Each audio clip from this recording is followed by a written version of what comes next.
We're answering your financial questions with one of my favorite people in the world, Nathan Bachrach. Nathan, how you doing? Roberto. Let's get to the first question. I need to save more money. Good.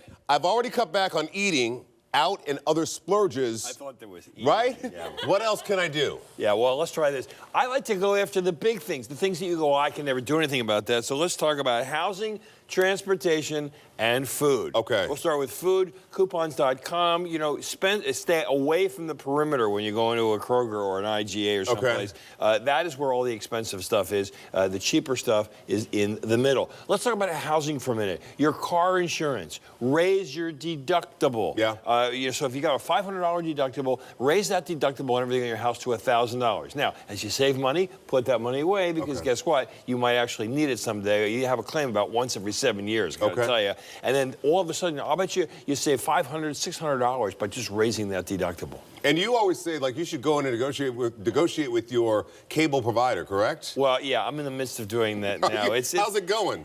That's the toughest thing I have to do during the day, I'll tell you. All right, let's get to our second question. What is the best way to figure out which debt you should tackle first? Is it always the biggest one? Well, it's not the biggest one. I'll tell you what, it's the secured debt. And most of you have two kinds of secured debt. It'd be the car and the house. If you don't pay the car or the house payment, you're going to have somebody coming saying, great, I'll take back that car, I'll take back that house, and that's what has the biggest impact on your credit score. Okay. So always make sure to pay off and pay promptly those two debts. Now, when it comes to things like student loans, I do not like private student loans. I like public loans or federal loans. They're negotiable and they're flexible. And then, of course, go after the high-interest loans before you go to the low-interest loans. But I'll tell you something. If you got $6,000 on a high-interest card and $500 on a low-interest card, even though the numbers would say pay off the high-interest card first, guess what? Sometimes you need to have a little gratification. Sure. So going from $6,000 to $5,999, it takes forever. It feels like watching paint dry. And paying off that $500 card feels good because at least that balance. You gotta have some. It's like dieting. You gotta lose 2 pounds before you gotta lose 10. Exactly. All right. So Nathan's giving us tips on what we should buy this time of year. We, as in thee, okay? Exactly. All right, let's talk about Rob Williams and your devices. Okay. Right? You got electronics right now is a big, big thing. The new year for models for electronics starts now. Now, personally, I don't notice the difference on HDTV. We've been talking about that. But all the old models are now on sale.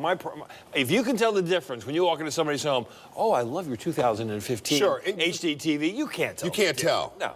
You cannot tell. And you also say winter coats?